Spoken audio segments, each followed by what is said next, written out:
결혼 9년 차 나는 남편 호윤과 주말 부부라는 위태로운 생활을 이어가고 있었다.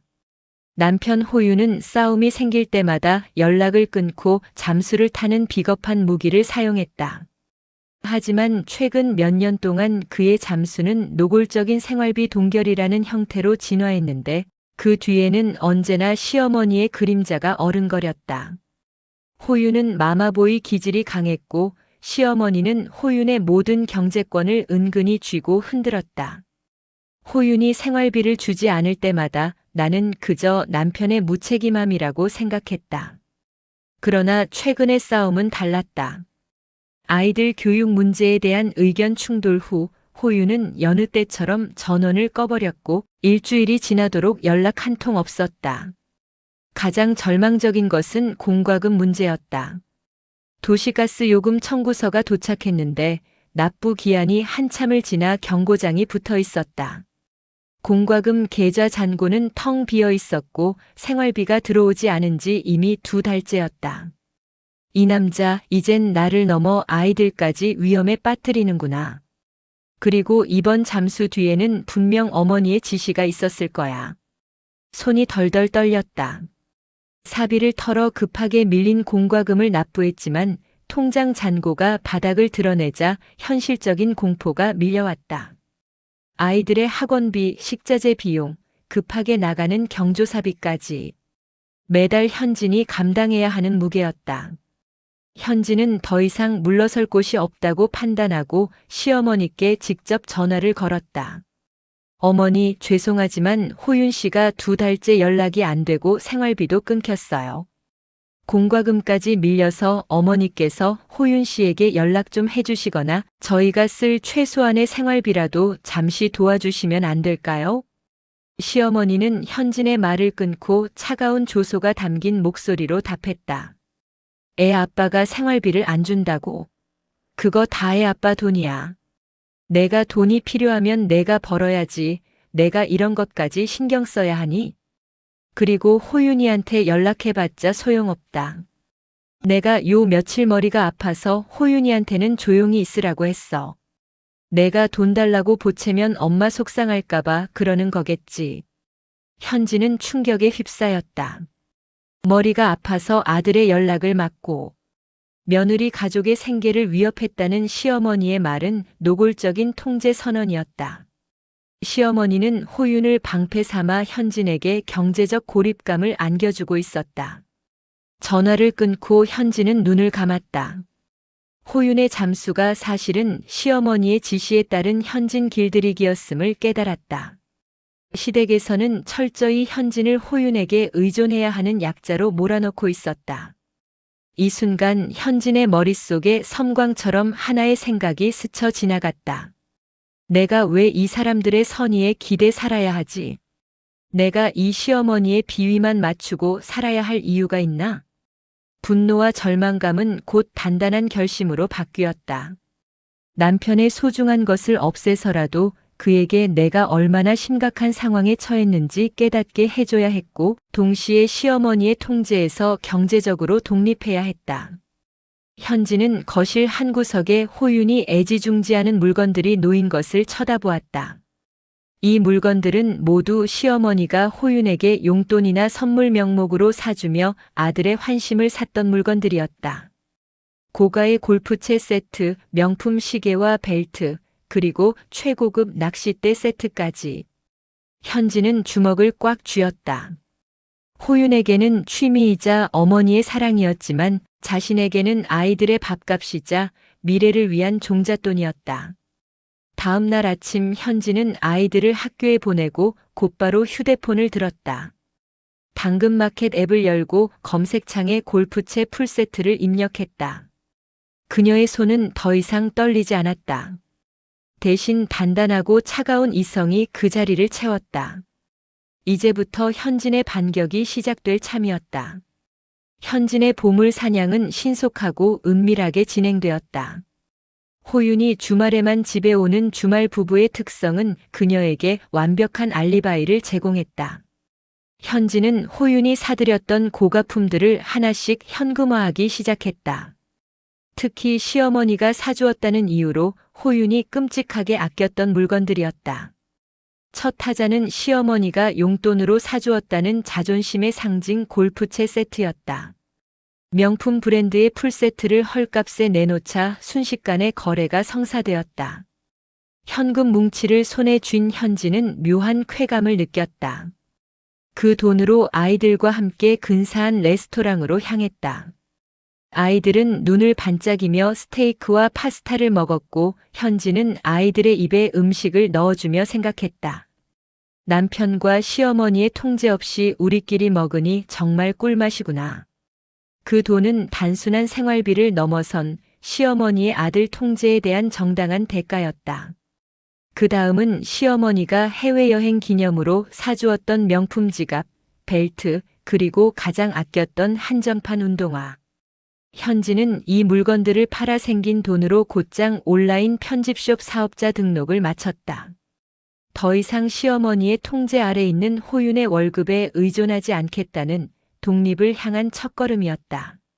현지는 이미 오랫동안 구상해온 사업 계획서를 바탕으로 사무실 계약까지 일사천리로 진행했다. 시댁의 횡포는 그녀에게 경제적 생존을 위한 최고의 동기부여가 되어주었다. 금요일 밤 술이 떡이 된 호윤이 집으로 들어왔다. 그의 몸에서는 소주 냄새와 함께 저급한 죄책감의 냄새가 났다. 자기야, 미안해. 내가 너무 잘못했어. 기분 풀어. 호윤은 늘 그랬듯 진심 없는 사과와 함께 잠수를 해제하려 했다. 현지는 그의 사과에 반응할 기운조차 없었다. 지금 장난해? 2달치 생활비도 안 주고 연락도 끊고 뭐 하자는 건데? 공과금 밀린 건 알아? 현진이 낮게 으르렁거렸다. 미안해. 미안. 2달치 생활비 방금 입금했어. 그리고 엄마가 당분간 내가 먼저 연락하지 말래서. 호윤이 쭈뼛거리며 시어머니 핑계를 댔다. 현지는 식탁 위에 놓인 라면 봉지를 집어들었다. 호윤은 술을 마신 날이면 꼭 라면을 먹고 자는 버릇이 있었고 매운 음식을 못 먹는 맵찔이었다. 현지는 그의 버릇을 이용해 통쾌한 응징을 하기로 결심했다. 현지는 불닭볶음면 봉지를 뜯어 냄비에 물을 올렸다.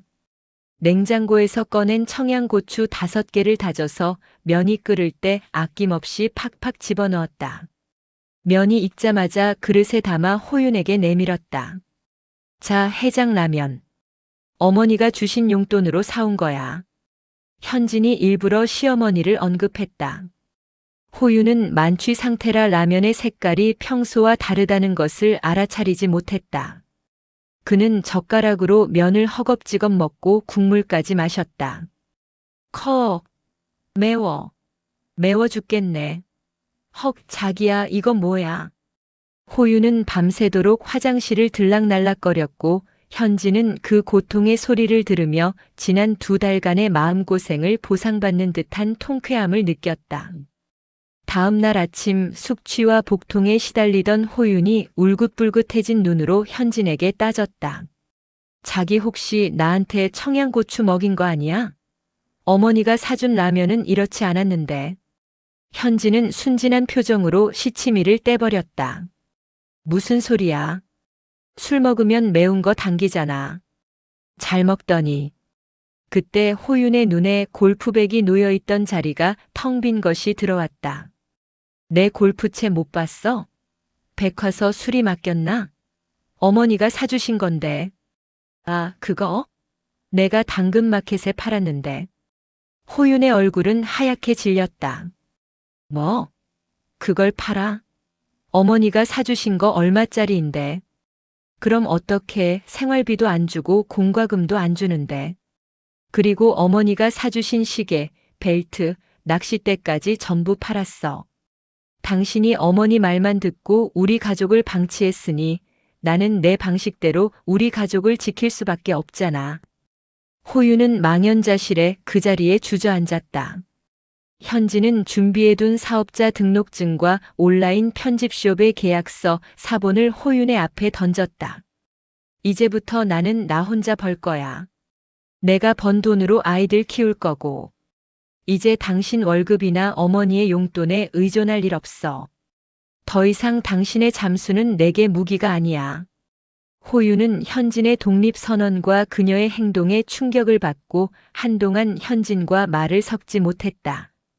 현진에게는 그것이 오히려 평화였고 그녀의 머릿속은 오직 사업 구상과 성공 계획으로 가득 차 있었다. 시어머니의 통제에서 벗어나 나의 삶을 되찾은 듯 했다.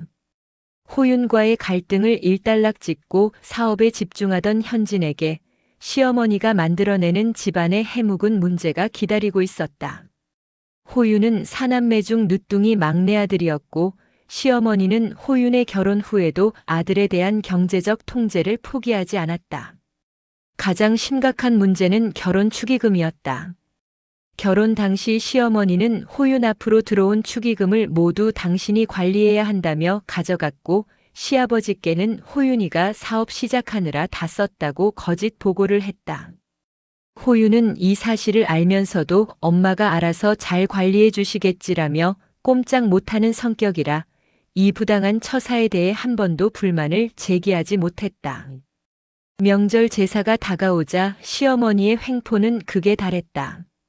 현진아, 이번 명절 제사에는 육전이랑 전복찜을 꼭 해야 한다. 그리고 이번에는 특별히 내 딸들 호윤의 누나들에게 줄 명품 지갑을 내가 준비해라. 호윤이가 사업 시작한다고 하면 못해줄 리 없지. 시어머니는 제사 노동을 시키는 것뿐만 아니라 당신의 딸들에게 줄 비싼 선물을 며느리에게 강요했다. 어머니, 죄송하지만 이번 명절은 저희가 자금 사정이 정말 안 좋아요. 그리고 누님들 선물은 저희가 형편이 되는 대로 준비하는 게 맞지 않을까요? 현진이 용기를 내어 반박했지만 시어머니는 현진을 얕잡아 보며 쏘아붙였다. 쪼잔하게 굴지 마. 내가 장남 며느리잖아. 원래 제사는 그 집안 여자가 차리는 거야. 그리고 내가 호윤이 축의금 관리하는 건 다 너희 잘 되라고 하는 거야. 내가 내 말 안 들으면 호윤이 사업 자금도 못 된다. 시어머니의 말은 노골적인 협박이었다. 현진은 남편의 무기력한 모습과 시어머니의 권력 남용을 보며 속에서 천불이 났다. 이대로는 안 돼. 시어머니의 통제와 호윤의 호구짓은 내 독립적인 삶까지 위협할 거야. 현진은 두 가지 문제를 동시에 해결해야 한다고 판단했다. 첫째, 부당하게 갈취당한 축의금 시어머니의 비자금을 회수하는 것. 둘째, 해마다 이어지는 제사 노동과 비용 부담, 그리고 시누이들 선물까지 강요하는 착취를 공평하게 분배하는 것. 현진은 치밀한 계획을 세웠다. 시어머니가 시아버지 몰래 축의금을 챙기고 며느리를 착취하는 내용을 녹음할 기회를 엿보았다. 다음 주 제사 준비를 앞두고 시어머니가 시누이들에게 전화로 지시하는 순간을 노렸다. 현진은 시어머니의 전화 통화 내용을 녹음하기 위해 거실에 휴대폰의 녹음 기능을 켜두었다. 잠시 후 시어머니는 둘째 딸에게 전화를 걸어 대화를 나누었다. 녹음 파일 재생. 시어머니 목소리 걱정하지 마라. 호윤이 그 녀석 축의금은 내가 다 갖고 있다. 시아버지가 알면 난리 날까봐 호윤이가 사업에 썼다고 해놨지. 그리고 현진이 그 며느리한테 이번 명절에 내 선물까지 사라고 했으니 너는 그냥 와서 받기만 해. 둘째 시누이 목소리 엄마 역시 최고. 그럼 육전도 옳게 혼자 다 붙이는 거죠? 시어머니 목소리 당연하지. 며느리 종노릇 해야지. 너희는 편히 쉬고 와라. 그들의 대화는 축의금 갈취와 제사 비용 전가, 그리고 며느리를 노골적으로 종 취급하는 내용으로 가득 차 있었다. 현진은 녹음 파일을 확보하고 나서야 안도의 한숨을 내쉬었다. 이제 남은 것은 시아버지라는 카드를 사용하는 것이었다. 시아버지는 남존여비 사상이 있었지만 재산 문제나 공정성에 있어서는 엄격한 분이었다. 특히 시어머니가 자신의 돈을 속이고 아들의 결혼 자금을 빼돌렸다는 사실을 알면 가만히 있지 않을 것이 분명했다. 현진은 시아버지에게 통보할 시점을 기다렸다. 다음 날 현진은 시아버지께 조용히 전화를 드렸다. 시아버지는 호윤과 현진 부부의 불화에 대해 알고 계셨지만 시어머니가 현진이가 돈을 밝히고 사치를 부린다고 이간질했기 때문에 현진에게 냉담하셨다. 현진은 시아버지가 좋아하는 차를 대접한 후 자신이 준비해온 결혼 축의금 내역 서류와 녹음 파일을 건넸다. 아버님, 드릴 말씀이 있습니다. 제가 사치를 부려서 생활비가 부족한 것이 아닙니다. 시아버지는 현진의 조심스러운 태도에 의아해하며 서류를 열어보셨다. 서류에는 호윤의 이름으로 들어온 축의금 액수와 시어머니의 계좌로 이체된 날짜가 명확히 정리되어 있었다. 그리고 결정적인 것은 녹음 파일이었다. 시아버지는 파일 재생 버튼을 누르셨다. 녹음 파일 재생. 시어머니 목소리 걱정하지 마라. 호윤이 그 녀석 축의금은 내가 다 갖고 있다. 시아버지가 알면 난리 날까봐 호윤이가 사업에 썼다고 해놨지. 그리고 현진이 그 며느리한테 이번 명절에 내 선물까지 사라고 했으니. 녹음 파일이 끝났을 때 시아버지의 얼굴은 분노로 시뻘개져 있었다. 현진은 조용히 설명했다. 어머님께서는 저를 경제적으로 통제하려 하셨고 호윤 씨의 축의금마저 본인의 비자금으로 챙기셨습니다. 그리고 저에게 누님들의 명품 선물을 강요하며 며느리 종노릇을 요구하셨습니다. 시아버지는 부들부들 떨리는 손으로 곧바로 시어머니에게 전화를 걸었다. 당장 이리로 와라. 잠시 후 시어머니가 호들갑을 떨며 들어왔다. 시어머니는 현진을 보자마자 쏘아붙였다. 내가 호윤이한테 무슨 말을 했기에 아버지가 나한테 이러시니. 내가 이 집안을 망치려고 작정했구나. 시아버지는 시어머니의 말을 단호하게 끊었다. 다들 잘 들어. 당신이 뭔데 호윤이 축의금을 가로채? 내가 당신을 못 믿을까봐 호윤이가 사업 시작했다고 속였단 말이지. 여보, 그게 무슨 말도 안 되는 소리예요. 현진이가 거짓말하는 거예요. 변명하지 마. 내가 증거를 갖고 있다. 당신이 가져간 돈, 그 이자까지 쳐서 당장 현진이 통장으로 틀림없이 돌려줘. 통장 확인까지 할 테니 한 푼도 빼놓지 마. 현진은 시아버지를 등 뒤에 업은 채 시어머니의 망연자실한 표정을 바라보았다. 시어머니는 자신의 비자금과 권력이 시아버지라는 절대적인 권위 앞에서 산산조각 나는 것을 보고 공포에 질렸다. 결국 시어머니는 시아버지 앞에서 더 이상 반항하지 못하고 눈물을 글썽이며 고개를 숙였다. 그날 저녁 현진의 통장에는 축의금 원금과 9년치의 이자가 합산된 거액이 정확히 입금되었다. 시아버지는 현진에게 따로 전화를 걸어 내가 자네에게 너무 미안하네. 앞으로 이런 일 있으면 바로 나한테 말해주게. 당신이 가정 경제를 맡고 집안일도 공평하게 분담하도록 해라. 라며 사과하셨다. 축의금 사태가 해결되자 현진은 곧바로 제사 문제까지 해결했다. 아버님, 이제 제사 비용은 가족 통장으로 모두 객출해서 지출하겠습니다. 어머님께서는 제사 노동 대신 재정 관리를 맡아주시면 좋을 것 같아요. 현진은 시어머니에게 실권은 없지만 명예는 있는 일을 맡겨 더 이상 며느리를 괴롭히지 못하게 만들었다. 현진은 시아버지라는 강력한 아군을 얻어 시어머니의 횡포를 완전히 꺾었다. 호유는 이 모든 과정에서 아무런 힘도 쓰지 못했지만 현진은 그에게도 마지막 일침을 놓았다.